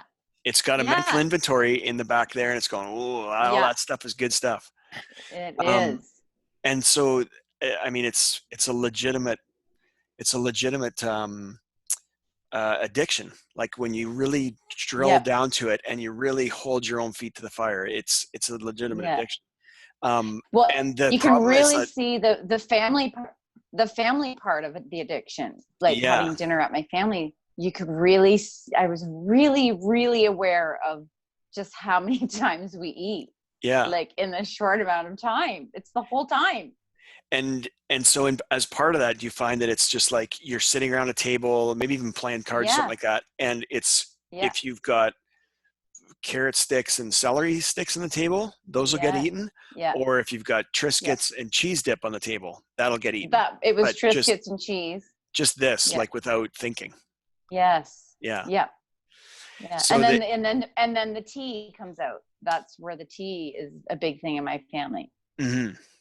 Oh, well, so tea, that'd be a good thing to But to it's got milk and sugar. oh, And okay. the tea of my family. They don't do the Bengal spice. Okay. I got to rewire I my should brain just whenever bring. when I think of Yeah, tea, I just think of tea I nowadays. know, but I guess I should just bring the Bengal spice, and then that would get me off the hook. Oh, see, now that made you take a sip. You just took a sip because I just said tea.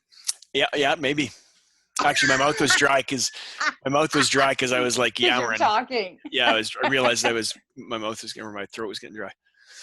But yeah, so he was kind of instrumental for me to understand the part of the psychology of change that there's a bunch of different books on change psychology for nutrition and things like that. But he was one of the best ones that helped me to rewire my brain and see those issues as being completely different.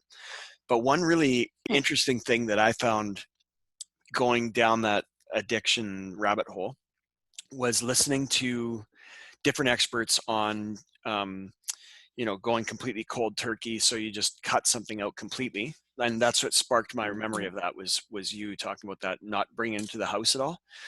Yeah.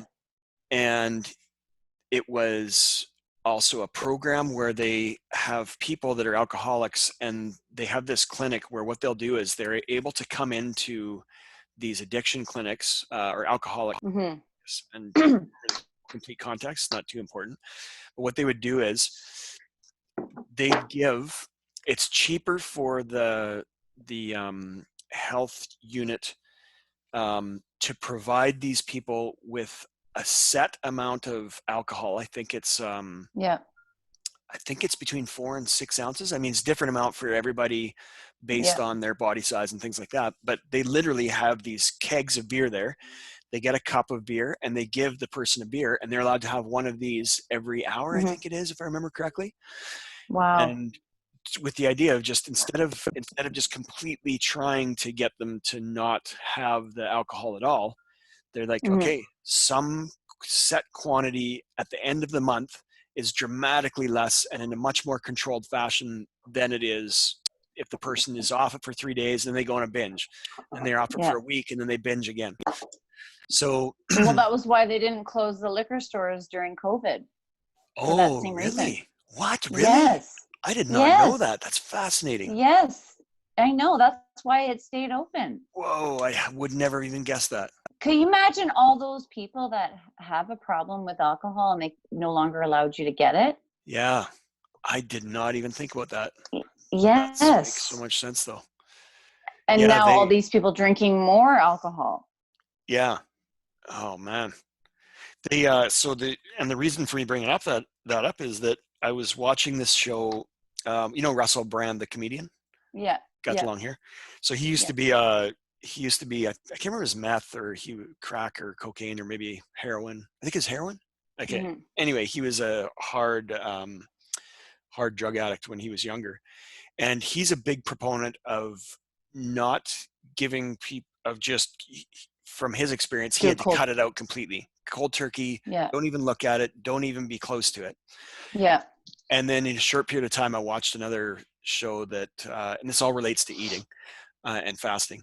And I watched another show or I read an article or something like that. And it was a person talking about the 12-step program. And he, as a former alcoholic, didn't consider himself a non-alcoholic or truly recovered, until he finally got himself to the point where he could, with a group of friends or coworkers or whatever, go into a bar and have the drink that he used to have, whatever it was, a rum and a Coke or something like that. Go in there, have a rum and Coke, put it down, and go, okay, that's it. I I'm know that good. if I have one more, or maybe he has two, or a glass and a half, or whatever the quantity is, that through experience, he knows that he can have that one, and then he has to have water, or I think in his instance, he would allow himself a drink, have a set amount of time, and then he would leave. Yeah. And so I would say that he didn't consider that himself is my. he I didn't was going to consider say that's himself how I like am with recovered sugar, until he got to that point. and But I'm like that with sugar. okay, yeah. Yeah. Where you know that you have to in a day you have to have a set given amount and go, okay, I got to walk away now. Yeah, or I just don't have any. Okay. And so like for today, for example, for my family, my mom made these oatmeal cookies. Okay, I allowed myself to have one, but not more than that, because then I just, it's like you just keep going. And it's funny, Dr. Fung talks about that in one of his videos. If you have sugar, it's like giving the cocaine addict cocaine. It's the exact same thing. It's the exact same response. You just, it's just easier to not do it. So then I had never heard of, when I was thinking about that, I had never heard of that as a concept before, because I just figured, what's the fancy word for cold turkey? Where you just cold turkey. Abstain. Yeah, Okay. complete abstinence from whatever from whatever you're having. So I had never heard of that as a concept before, that this person who used to be an alcoholic didn't consider himself to be recovered until he was able to get to that point. And I was like, that's crazy. That's such I don't know whether it's a point that you need to get to, or whether that's where everybody needs to get to, or whether that's just some people need to be that way and other people need to be completely abstain from it. But I'd never heard of that. Or I guess because you don't want to get too far away from it. He needed to be able to have one. Yeah. Some people have to be able to, they don't want it to win. So if I just have one, I'm okay. And to know they could just have the one. Yeah. And so when you say that, when like they don't want it to win, in that if they can't even let it touch their lips or even have one, it's winning. One. I've never thought about that either. That's a good point. That's how I think about it. That's a good point too. I never thought of it that way either. Yeah, so anyway, I was just thinking about that earlier, like as a talking point for maybe probably at the end of the day, it's different for everybody. Like, but yeah, that's a good way of looking at it too. Like, I just looked at the time. Oh, what time is it? Well, it is 10:30, and we could keep chatting on. Yeah, we should probably shut this one down. That's crazy. Well, I mean, we could keep talking about it because it's fascinating. Okay, so, well, I know some podcasts go 3 hours, but I'm not doing 3 hours. No, I might sit here and close one eye. Yeah, I know. We'll wrap her up. We'll wrap her up in about We'll give ourselves a 10-minute hard cutoff. Okay. All right. Ish. Okay. Yeah. So that was Yeah. when you brought that up earlier about not bringing About, chocolate into the house and but just not allowing yourself, yeah. that So do reminded you me of that. have, but you don't react that way to food. You don't have a food that other than your Larabar or your scones. Oh, for sure I do. Yeah. Like, Like what? oh my God, you name it. Like scones, bread with butter on it, chips, So, dark oh, chocolate with chips. peanut butter. Your Reese's peanut butter cups. Yeah, Reese's peanut butter cups. Probably not those because they don't even come close to comparing Okay, against so let's. good Okay, chocolate and peanut butter, here's a scenario. organic peanut butter. Oh, so you're really tired, and it's a Saturday night, and you've been socializing, and then all the goodies come out. What do you do?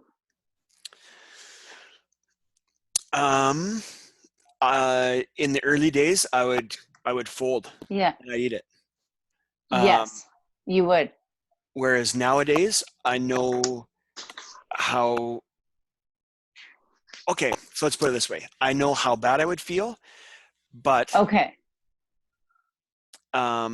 so physically and disappointed in myself. So the emotional aspect. But here is, I almost forgot to mention this, and this would maybe be one of the most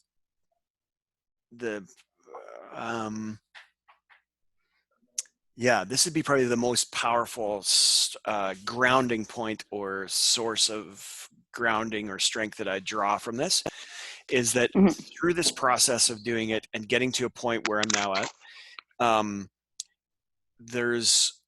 I've gotten to a point of recognition, whether it's the result of fasting or whether it's the result of other things that I've done in my life, like just self-work or whatever. I've gotten to a point where realizing after doing my first 24-hour fast, having my mind blown, because I'm like, when's the last time I didn't eat for 24 hours? And I was trying to remember back. I'm like, I cannot remember a time that I didn't. I think there was maybe one or two times in my life where I was doing something, I didn't have access to food for whatever reason. But even then I was struggling to remember when I had actually gone 24 hours, like maybe 20 or something like that, when I hadn't eaten. I was like, holy, I can't remember, like since I was I'm trying to remember all the way back to even when you're a kid and when you're born, like when you're breastfeeding and stuff like that. It's just your body has gone. No, I don't remember it, but I'm trying to theorize like when it was. And I was like, so for all these years, I've just been putting food in there and just expecting my body to deal with it. So there's kind of like the line that what really synced in, clicked in for me was like the analogy of, you're the manager and your body is all the employees, and how well you're managing your body and stuff like that and things like that is kind of one scenario. But then the other one is that the most important or the most powerful one, the grounding point that I get to, is like, if I get into the scenario that you describe where the stuff gets rolled out and there's some amazing enamel bars there or something like that. Yeah. Oh, yes. Did your grandma make those too? No. Oh, so I don't have mine did. Mine made really good ones. Oh yeah. See, I don't. So enamel bars aren't a huge draw for me. But what I realize, I think the most powerful thing that I draw from now is, and it's by no means flawless, but it's very high 90% for willpower and getting to a point of eating something versus not eating something, is just realizing like your body. What I realize is like my body is my best friend. Like it's the only thing in remembering whether or not, all these scenarios in my life when I have eaten, have not eaten. Along with that comes the fact that my body's always been there for me. Like it's up till this day, it's, all the stuff that I put it through and all that thing and all that stuff, it's always been there for me. And then all of a sudden it switched to big gear in my brain where I was like, oh yeah, if I do this, I'm just going to be letting down my body. Like this is my body, and I'm going to be letting down not a good friend or an associate. It's like the best friend that you're going to have. You're not going to cheat on your buddy. Yeah. You're not going to cheat on him. The tightest, close best friend that's had your back every single day for your whole life and will continue to do so until you die. And so that for me was a big switch, and is what kind of grew as a result of doing the 12-12 as minimums. And then it just kind of continued it. Once I realized that, it just sort of kept growing and growing from there. And so that And for even me when now you're is my biggest tired, turning point. even when you're tired. Yeah, it's harder. It Wow. makes the choice harder to make, but you still make it. And I still slip. Like there's still times when that single square of chocolate, no, that didn't happen. That didn't happen yesterday. Like in an ideal world, you have like scenario. 2 squares. So like it works out to like a tablespoon of cocoa in a day is ideal. Anything over that, and you're overfeeding your body with these nutrients, and then you're getting into a negative effect. So, yeah. So when you're socializing with late on a Saturday night, would you have alcohol? Yeah, this is going to sound like total nerd, but yeah, I just drink like Jägermeister or bitters. Ew. Yeah. Ew. Because it's with what? Because it's a liver tonic. I actually really like it. I drink it just on the rocks. So just Jaeger on ice. Yeah. Huh. Or the bitterness of like just bitters or whatever, given bitters on ice. I like that taste now. See, I would rather I've just tricked myself into liking it, I think. Oh, okay. Oof. Yeah. And so even if you've had a couple drinks, you would still refrain from touching the goods. Yeah, but I think I've been lucky in that I've kind of always separated the two. Like I've always, not always, but I've always, for the most part, I'm going to like eat something, and then drinking and socializing is separate from eating. Other than like being, really young, where you just go get blasted, and then you'll have a hot dog and chips at 2:30 in the morning. Right, and pizza. Yeah, exactly. Yeah. But being past that point in my life now, that doesn't happen. Right. Yeah. What about like if you go over to a friend's for dinner, and they have wine and things like that? Yeah. Do you just say no, or you'll say no? So the things that I drink now are like, if I'm going to drink something, it'll be, I shouldn't say I only drink those. So like wine, gin and tonics and stuff like that. But I won't have like a pina colada or something like that. Right. So I'll still have drinks, but just, So do you feel like sometimes there's social pressure that you can't adhere to your fasting? Well, I mean, obviously if you're fasting, you wouldn't put yourself in that situation, or would you? Well, the fasting I found easier than I thought it would be. So it's less restrictive in that way. Out. Like, would you go out and be social when I'm fasting? Yeah. Oh yeah. Yeah. You would. Yes. Yeah, for sure. And just go, there was times when I was being too restrictive with my diet before I was fasting. So you'd go over to somebody's house, and then I was like not having weed or not having this or that or the other thing. Yeah. And then it makes it difficult. Yeah. Yeah.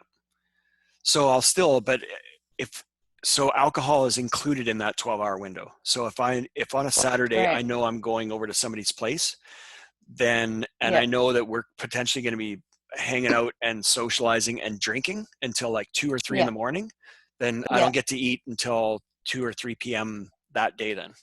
So I still shift everything all back based on a guess. And then if it so happens that whatever, the party shuts down early and it's like midnight or something like that, then I've got 3 hours in the bag and I'm fine. But yeah, I'm pretty, and yeah, that's just through experience, like it's a Saturday night and this group of friends is pretty mellow. We'll probably shut down at 11 or midnight, or I'm going out and this group is gong show till 4 in the morning. So then I'll be like, okay, well, I'm going to shut it down at 2. So I won't eat until 2 p.m. today. Yeah. See, I haven't really, but I'm not much of a drinker. Most of my friends know that I'm not much of a drinker, so I can get away with not having alcohol, but it's just the food and the goodies part. Oh, I gotta work on that. Yeah. And I think, so yeah, I guess maybe to answer your question, I include alcohol with food. So on a With day your, when I know yeah, that I'm going to be drinking alcohol and eating and socializing, then that gets added in. So I just don't get to yeah, eat until later. But I think at that, I'm trying to remember back, and I think I would also include in stuff like whatever, if people have got wings out or, you know, right, food that they're eating with alcohol, that just falls within that window. right. Yeah. Which might not be ideal, but it's at least a bit more reasonable. Would you say growing up, your family um, has strong associations with food as well? Like, I guess you Oh just yeah. sat around, yeah, and you would Yep. like, would you all have family meals together? And Yep. Yeah. When we your were grandmother, growing up and stuff like that, we'd all eat dinner together, man, just about every night. yeah, We'd all same, sit at a yeah, table, no TV, no yeah, anything, and we'd yeah, sit around same, in the dining room. yeah. Yeah. Which is, so it's a good That's thing, but I unheard think, of. Yeah, yeah, that's definitely good back in that yeah, time. And maybe if there's any kind of double-edged sword on that, it would be that I noticed like 10 years ago when I started eating better, you know, playing cards and stuff like that, and there's chips and dip and any other random thing around there, yeah, and it's whatever, 1 a.m, and you're just sitting down yeah, there talking to somebody, and you're just doing this, you know, after yeah. You hours don't. and hours and hours of doing the same thing, you're just eating something. So Yeah, when I started eating better, I'd be like, okay, I'm not doing the chips and stuff. So I'd actually put vegetables and stuff like that on the table. And it was interesting and to me people because it was a do bit of eat a it. social experiment. Yeah, they're doing the exact same thing Yeah, with strips of red yeah, pepper or, you know, celery that they would be doing with chips. So, yeah. I actually did that at work. I had vegetables and dip that I put out for the kids, yeah. and then I had like some goodies as well. And most of the kids ate the vegetables and dips before they went to the junk food first. Yeah. I've read a And couple it was, studies on that. yeah, it was Yeah. fascinating. And actually, some of the kids hadn't had some of the vegetables, which I was blown away. Like they didn't know what they Yeah, were. yeah. I had one little boy. He'd never had like sugar snap peas, Wow. which are sweet. Yeah, which was sad at the same time.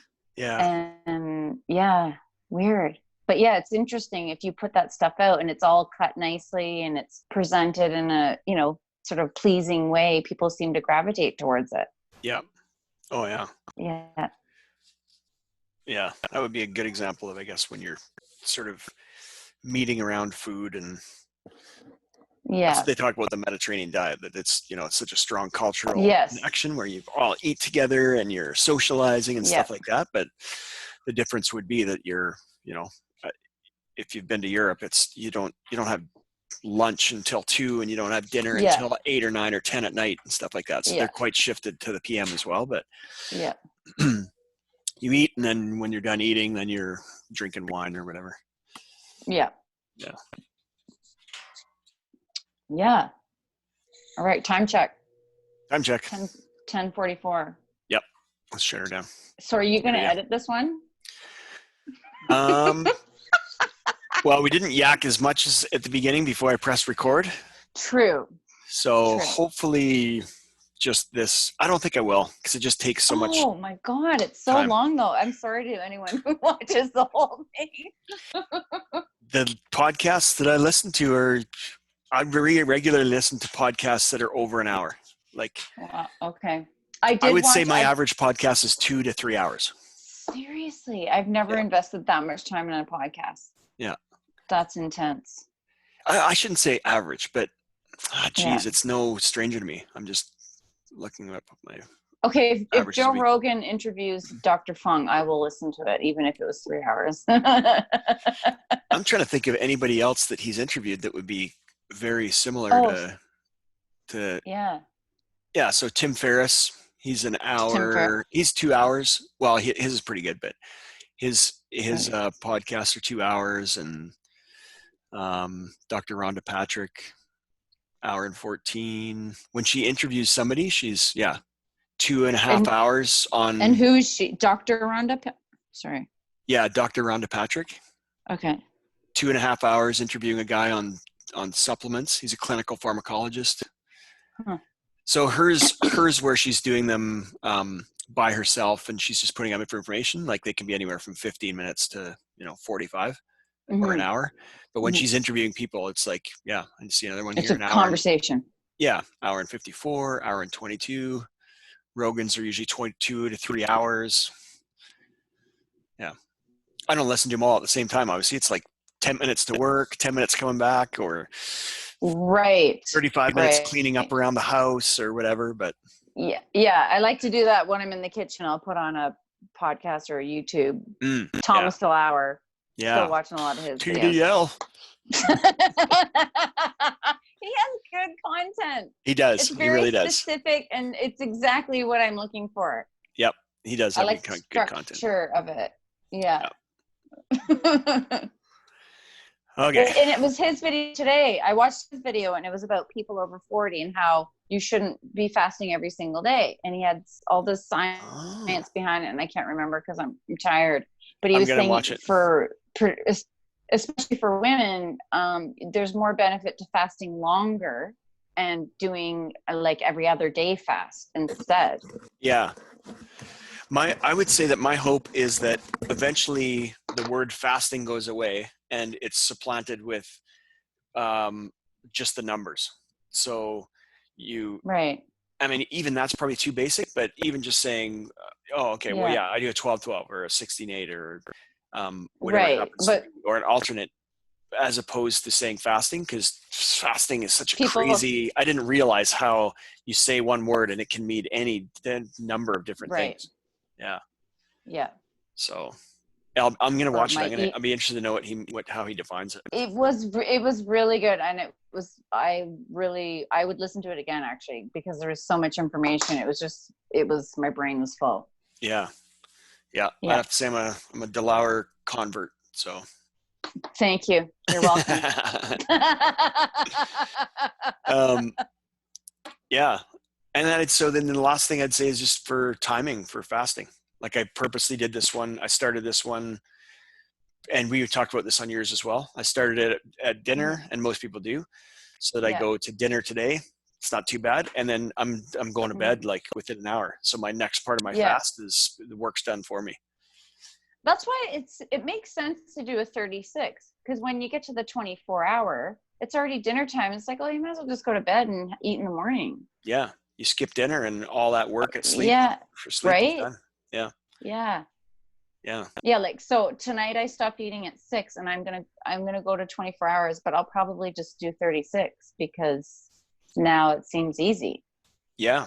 And you got a 24-hour in there pretty easy. And so, it'd be super easy to get that.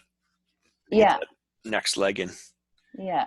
Although I would have to say though, that when I'm fasting for those longer periods of time, I sleep a little bit shorter, maybe because either because I dream more or because my body doesn't need as much sleep. One of the two. Do you find that? So I'll probably wake up at like 5 or early tomorrow morning, or I'll just sleep for 6 hours. Is a better way to say that. Like, do you find that, I find like I'm sort of laying there trying to go to sleep because I feel kind of wired. Oh yeah. Yeah. I definitely get that same thing. Yeah. But the cool thing about it though, is you're processing stuff. I'm not lying in bed thinking I need to eat right now. I haven't gotten that ever. No. By that time of the day, I'm like, I might be mentally awake, but it's just, I'm just doing things in my head. I'm not feeling like I need to get up and go to the fridge, which is pretty cool. Yeah. And I don't think I've read too many instances of people that struggle with that when they get to a certain amount of time that they're struggling with trying to not get to the fridge late at night when it's the break. Oh, I never asked you about what you break your fast with. Do you have a certain sort of specific routine that you do when you break your fast? Yeah. So I initially tried breaking it the way I started it. So when I'm going up to a fast, I would go less and less food and then do my fast. And then I'd start it with a small amount of food and then increase the food. But now I do it where lots of food, block of cheese, start it. And then, but then when I restart it, I do restart it pretty carefully. So when you break your fast, what are you going to have? It'll be something with olive oil, a heavy protein, and probably that's it. Small amount. Like, And so do you stick, like 2 hands basically. yeah. And like when you say heavy protein, do you kind of stick to like a white sort of a fish or a chicken, or you go for steak? I've tried salmon. I'd say my most reliable go-to would be eggs or like bison or elk or some expensive, like good cut of meat. Yeah, you can spring on it because it's going to be a smaller quantity. So I'll usually spring on that, and then I'll just eat dumpster meat for the rest of the week. And what would that be like? No, I'm just kidding. I always eat the same. No. Yeah, exactly. Yeah. So just okay. So fat and protein in a small amount, carefully. And then like an hour or two later, you'll have like a meal, like something bigger. Yeah. I try to go like at least an hour, and 2 hours is a better goal. Yeah. So I'll have something to eat, and then I'll occupy myself with something and just let it digest. Yeah. Because it's super easy to just have something to eat, and your body's like, party's on. Yeah. Let's like, load up. Find that's the window where I'm so hungry. Like it's really hard. That is really hard for me. Yeah. And I think in that instance, it's probably what they'll end up finding out. It's an evolutionary thing. Because if you're going without food for a set period of time, against your will, because you haven't hunted something down or whatever, and then you get something, physiologically speaking, the best thing you can do is to take a big chunk of that right then, because you're I shouldn't say the best thing to do, but your insulin sensitivity is at its peak, so your absorption level probably on a physiological level is at its peak then too. So probably your body is spurring you to eat more because you're going to have that little bit extra of absorption. So you're going, okay, store this. I don't know if I'm going to be able to eat again in a couple hours. Yeah. Versus us, where we've got no, we can have this, and we know that we can eat all in a couple hours. Yeah. Food's already there. Yeah. Yeah. Yeah. Okay. And another thing I learned from TDL, he said that for thyroid function, it's really important when you break the fast to have seaweed. So I've been starting to have that now. For the iodine? Yeah. Oh, okay. Apparently it's really important. When you watch his video, he'll probably mention it because he mentions it all the time. So I'm assuming that he wants, that seems odd to me. Maybe if you didn't have like sea salt with your fast, maybe because you get iodine. You get iodine as in the salt. Yeah, as part of the salt. So I'm wondering if he's mentioning that for that. Oh, okay. Yeah, I'm gonna watch it for sure. Yeah, that's interesting. It's very. So I bought some seaweed chips. Because he said it's possible. I better do it. Yeah. So, and then the thing that I would say would be worried, that would be of concern for that would be the competition for zinc absorption. Yeah. If you had too much iodine, but maybe specifically after the fast, maybe they've done a study and they've realized that there's an increased need for iodine in that window afterwards. Yes. That was like one of his most important things is make sure you have seaweed. Oh, okay. And the seaweed is better than an iodine supplement because you'd have you'd have the fiber. You don't have any food. Yeah. You'd have the slowing of the absorption, I guess. Yeah, that'd be my guess. Okay, well, look at it and let me know. Yeah, I'm gonna check it out. Yeah. Thomas DeLauer. He's the man. He is. Easy on the eyes too, for you ladies. Your eyes. Good looking fella. And on that note. You're gonna edit that part out. Maybe. So we're gonna have. Are we gonna have like a signing off, like? Oh, like a thanks for coming. Like a farewell. Well, since you're the host this time and it's your idea, I'm gonna I'm gonna defer to you on that. Okay. Well, if managed to make it to the very end of this video, your time is appreciated. I'm sure there are parts you probably had to fast forward through, and I can respect that. But thanks for coming if you were there. I know there's going to be some people for sure. And I don't know what else to say. That's good. Yeah. Thanks, Mark. I also want to extend this is Mark's confessional. Yep. I also want to extend my thanks to anybody that's listening. And these two first casts were a little bit of an experiment and experience for Chrissy and I. So they're definitely not essential. They might end up being something that people look back on if they want to get some some insight on who we are. But ideally, the next one will be on a podcast platform. So I was looking into that this week, the best platforms. And then we can just put the podcast up into YouTube, like just upload it to the Facebook page and the YouTube channel. And it'll be our first guest next time. So we'll figure out a way to pick a guest and twist their arm to come on. Yeah, maybe your cousins. Yeah. Well, he said he would do it. Oh, there we go. His name's John. John said he would be up for the challenge. That's perfect. I say unless anything changes, he's our interviewee. John watched the very first one, and John, if you watch this one, you are on. That's perfect. You start close to your tribe, and then you go out from there. So I think that would be perfect. And this will be interesting because he knows the family.